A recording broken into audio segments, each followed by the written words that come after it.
Sundance 2021 is officially over, but that doesn't mean we can't stop talking about it over here. I might have a bunch of reviews coming down the road on my YouTube channel. I also have a bunch of written reviews already done for those down below. But with that said, today's video, we're going to be diving in and ranking all 30 Sundance films that I got to see from worst to best. This is going to be a great time, guys. So make sure to jump into the comment section. Let me know what your ranking is and let me know what film you guys are most anticipating. But without further ado, let's get started.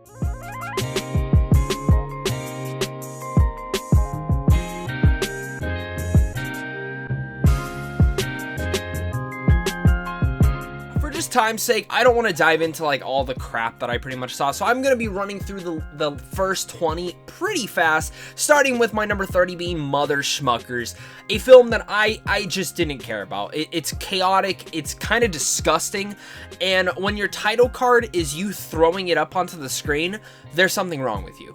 At my number 29 is Human Factors. This is actually a movie that I was quite looking forward to, and while I do appreciate the creative, artistic aspects of this film, it's one that I never just got invested in. It was one that I felt was boring. The first act was very investing, and then after that, it kind of just became a little bit repetitive, and I was looking for a little bit more from this one. At my number 28 is Crypto Zoo, a film that...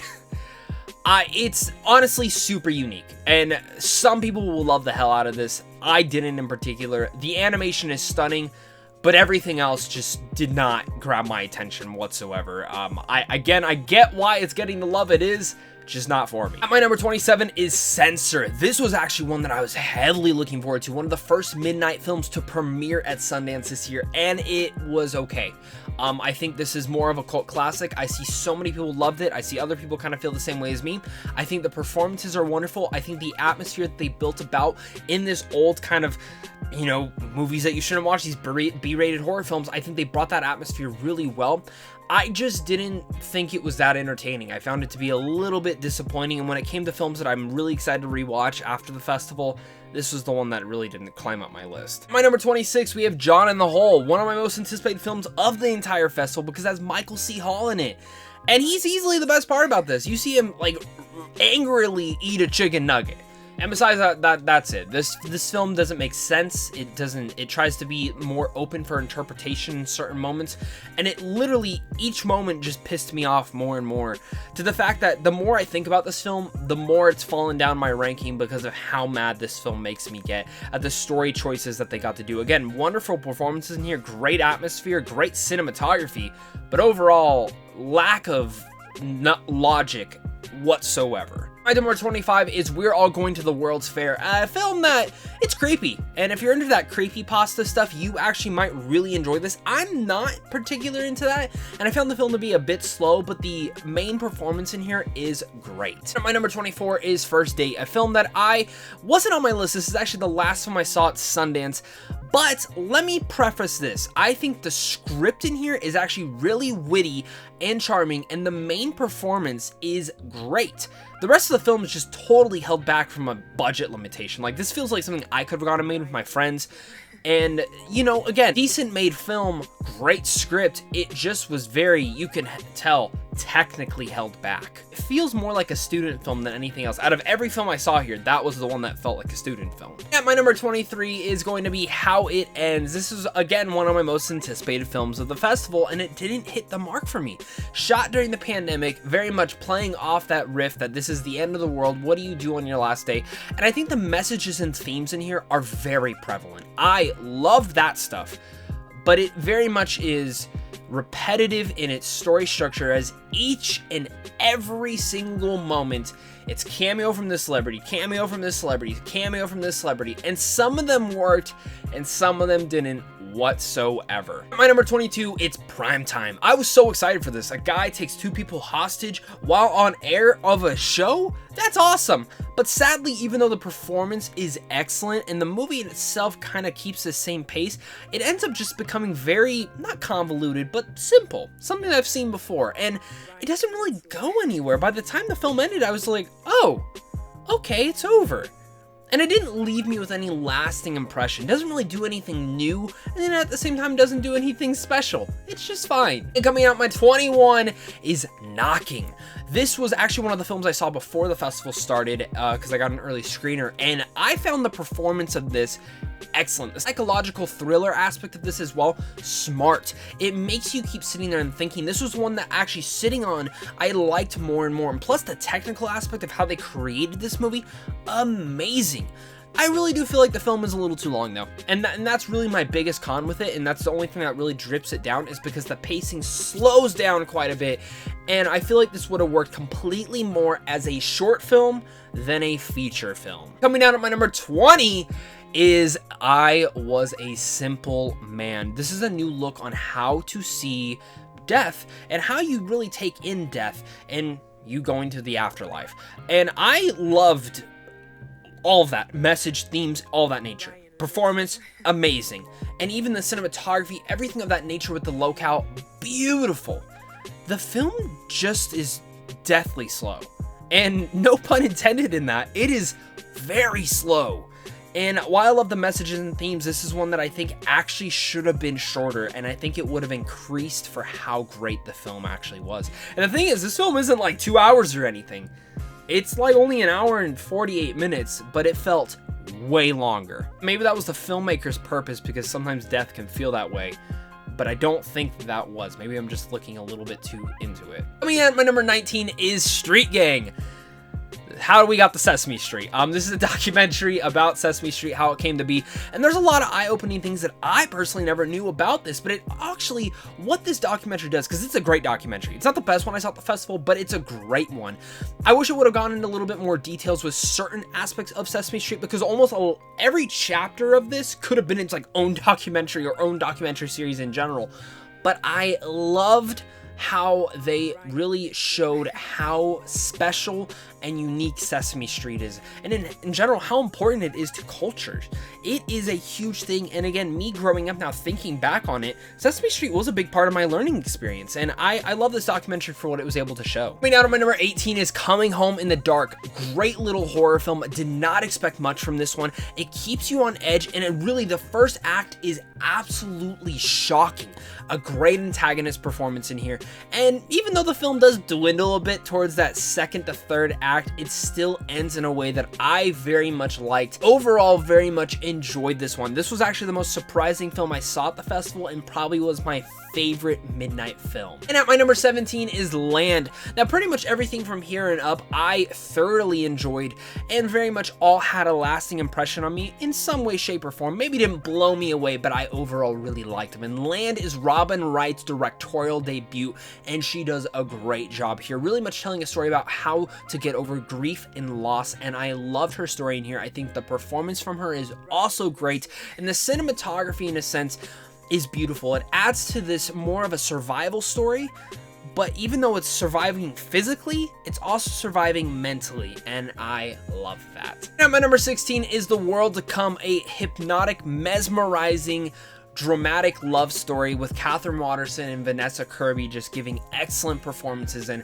the score and the cinematography here really add to the eerie mood and atmosphere that this whole entire film brought, and I overall just really liked this one. I was very surprised. And at my number 15, we have Together Together. This is one I didn't really have on my most anticipated, because I didn't know how it was going to go. Ed Helms is in this, and you know, sometimes he's hit or miss for me for dramas. But what this film actually touches on is the relationships that you actually have, and in general, the relationships you make about a guy who's pretty much having a surrogate mother have a baby for him. And that friendship that kind of comes out of that is very special and unique. And I love the poignant attitude that it touches about that, and why someone would maybe go with a surrogate mother instead of just finding someone that they love in their life.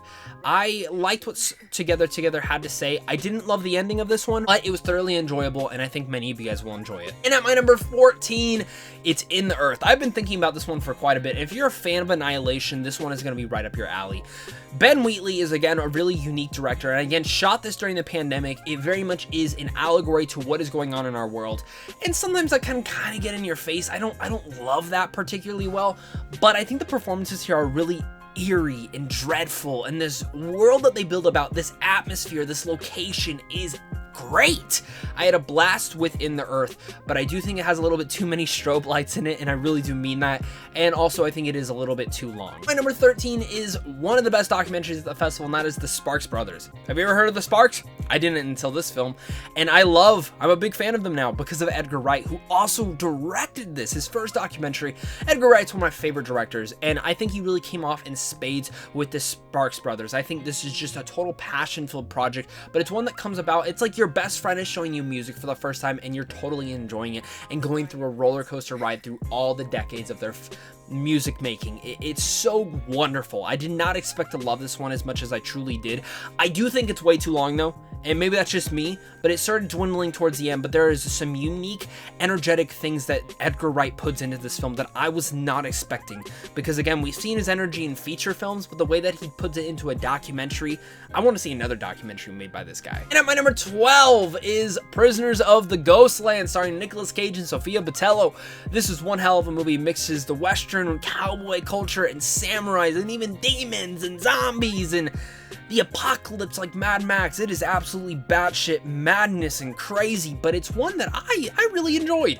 I think it's beautiful to look at. I think the score is interesting, but I will say I wish it went a little bit more with the madness, the uncaging, because it actually is very slow, and I don't think that's going to be for everyone. But if you're someone who just wants a weird time, Prisoners of the Ghostland is right there for you. Now, my number 11 is the most surprising film I saw at the entire festival, and that is 8 for Silver, a new take on the werewolf mythology, and I dug pretty much the living shit out of this. It is a little, the characters are actually really stupid in this, most of them are, and some of the CGI is a little bit wonky. Like, it's weird because the opening scene is like so huge, and I'm like, oh my god, this is gonna be a great film. And then when you get to the CGI werewolf, I wish they went a little bit more practical effects, because there's some other things in here that are pretty scary, and when they go practical, I was like, holy shit. It is a creepy film, and I think even with the jump scares being a little bit repetitive, the mood is very eerie, it's exciting, it's entertaining, and it's one of the most surprising horror films I saw at Sundance this year. Of course, we're jumping into my top 10, guys. Thank you so much for joining me once again. Make sure to comment down below and let me know your ranking. Which film are you most looking forward to? As well as hit that like and subscribe button right down there so we can keep talking movies every day over here on a daily basis. My number 10 is Flea. This is a documentary, an animated documentary. I've never seen anything like this, but it's one that I don't even want to reveal what it's about. Just go and watch this film when you can. Neon picked it up, and I 100% see why. I think there's a chance this goes to the Oscars all the way next year for Best Animation Film, Best Documentary, and maybe even Best Picture. And at my number 9, it's Mayday. This is a brand new version, in my eyes, of The Wizard of Oz mixed with Alice in Wonderland mixed with Neverland. Putting that all together, it's about this group of girls on this land having to attack and fight the rugged coasts of people coming back into their lives.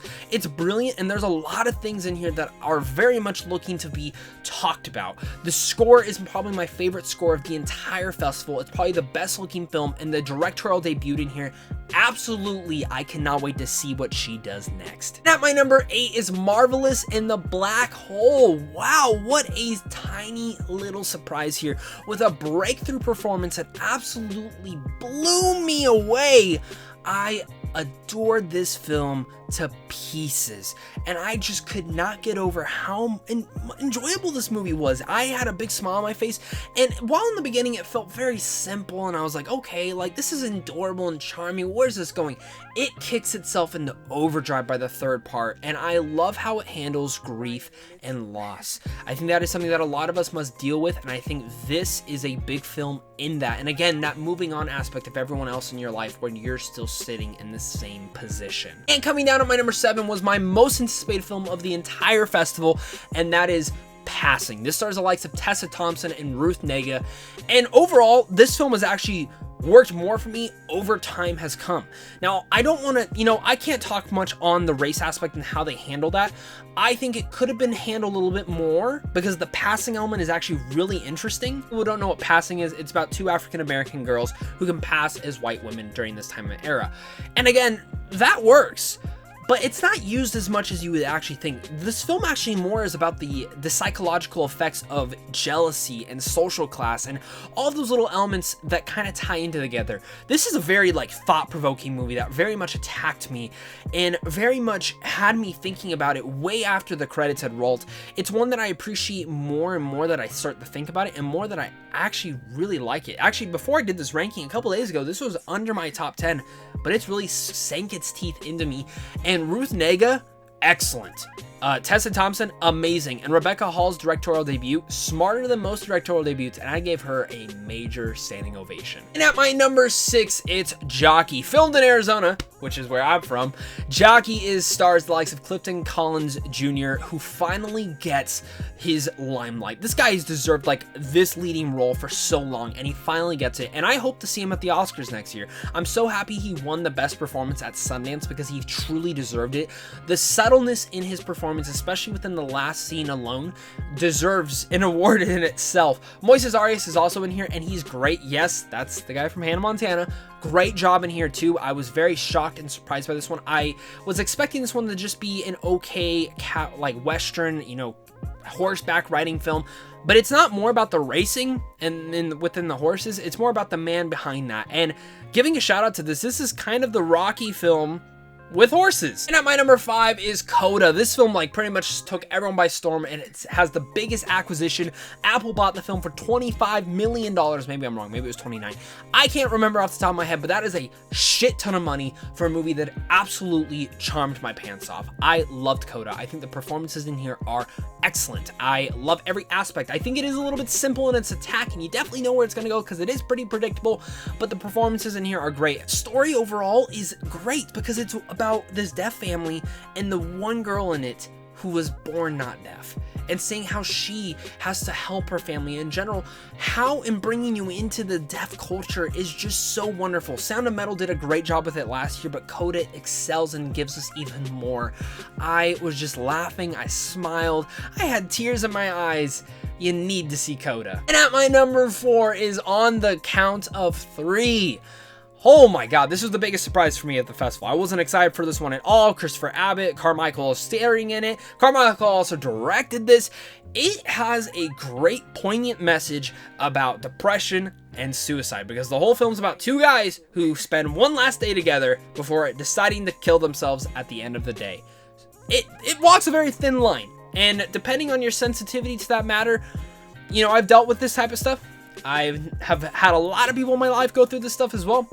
I thought it was very smartly written and actually smartly handled, but not everyone will think that. Some people will think it walks and tips right over the line and goes to the area it shouldn't, but I love how it tells about these last day, and pretty much you go about it going, you know, sometimes you shouldn't want to give up, and maybe sometimes you can get help, and you do see where these two guys are actually standing at and what maybe pushed them to those boundaries, and I was quite surprised by that. And Christopher Abbott in here just gives a fucking standout performance. Great job, Christopher Abbott. Now, my number 3 is One for the Road. One hell of a journey. I can definitely say that. This film's long. It's like 2 hours and 30 minutes. I did not expect that. And at first I didn't like the length, but with where the story goes, because it starts very simple and something that you've seen before, and in fact the stylistic approach to this is absolutely like in your face, but I loved it. Whoever picks this up really has a true winner on their hands. But the main performance, all great. But where this film really ends up going is, again, starts very simple. One guy, his friend is dying, he goes back to Taiwan to help him really settle his dues. As he's there, it kicks in, and when you get to that third act, the entire story literally goes from this, and goes like this, completely flips upside down. And a lot of people will think the pacing does drag. It does. But it hit me into a million pieces with where that story goes. And completely, one of the most satisfying endings of the entire festival is in this film. Because the way that that third act shifts and then shoots right into the ending, beautiful, poignant, touching, and one of my favorite films of Sundance 2021. At my number 2, it's Judas and the Black Messiah. I love this film. Now, I thought about not including it in this, but I had to because it did premiere at the festival, even though I did get to see it beforehand. This is a movie that absolutely should be up for Best Picture, Best Actor, Best Supporting Actor. Daniel Kaluuya should win. Best Supporting Actress, Best Script, Best Cinematography. This is a film that absolutely blew me away. Can't express this enough because this film is timely. It's about a revolutionary, a change, and a traitor. And just all the performances given about here elevate the material, which is already a very strong script in itself. It's stylized to perfection, near perfection, and the cinematography just elevates everything going about this. This film, you leave feeling icky. You don't want to give it a standing ovation, but you feel icky, disgusting at what our government did to Fred Hampton, and in general, making you want to go do a change and knowing that there are power with people. And I love what this film left me with thinking. At my number one favorite film of Sundance 2021, it was my second most anticipated film of the entire festival. And I only really wanted to see this because of Jason Isaacs, but man, oh man, I didn't know the rest of the cast in here, and that is Mass. Imagine two parents. One set of parents, their kid was killed in a school shooting. The other set of parents, their kid was the school shooter, and they're meeting for the first time to have a discussion about it. After like 6 years of dealing with grief and loss. This is one of the most fascinating, intriguing pieces of cinema I have seen in a while. Especially in the way that it doesn't just focus on gun control. It's not a gun control film. It's one that focuses on two grieving parents in which each of them lost. How the world affected them afterwards. This film really much works because of the tight script and the tight directing from Fran Kranz, who if that name doesn't sound familiar for you, if you've seen Cabin in the Woods, he's the hippie from there. But he's gone to that next level, that next directorial piece, and you can tell this is a passion project of him. Hearing him talk about the film at the Q&A was just, again, heartbreaking. But it's one that, again, he makes you feel like you were in this room, this uncomfortable, awkward conversation. The conversation starts very small talk, and then it grows from there. And really just looking at all the performances in here, Martha Plimpton, when she showed up, I said, holy crap, I love you. You're such a great actress. And this is not usual for her. I usually see her in comedic stuff. She comes into here in spades, acting her ass off and giving, honestly, the best performance. I'm going to be cheering for her next year at the Oscars. Ann Dowd is also great in here. Again, she also deserves it. Berkeley and Isaacs are superb too. Everyone comes to act their asses off, and if you want to see Mass, you need to find time to put it on your watch list. When this film debuts, whoever gets this film is in for a surprise. I loved Mass, and I cannot express my love enough for this movie. It truly is a masterpiece. But guys, thank you guys so much for clicking on this. This was a long-winded video, but I hope you guys enjoyed and had fun with it just as much as I do. I love talking movies, and just as much as you guys do, I'm sure you guys do as well. So make sure to hit that like and subscribe button. Head on over to Sam Tron Films on how to see films right. And of course, it's a big day to you and a big day to my Patreon supporters, because without you, I wouldn't be able to do this. If you guys want to check out some written reviews, I've done a lot over on my website. Go check it out down below on wolfofgeekstreet.com. As well, if you're looking forward to a bunch of video reviews, I do have one for Judas and the Black Messiah, but starting, I think either next week or the week after that, I will be doing at least 1 or 2 Sundance videos a week to kind of catch up and really talk about the films that very much hit me and inspired me. And then throughout the rest of the year, as other films come out, I will be covering those as well. Let me know which one you guys want me to talk about the most. And of course, until next time, stay classy.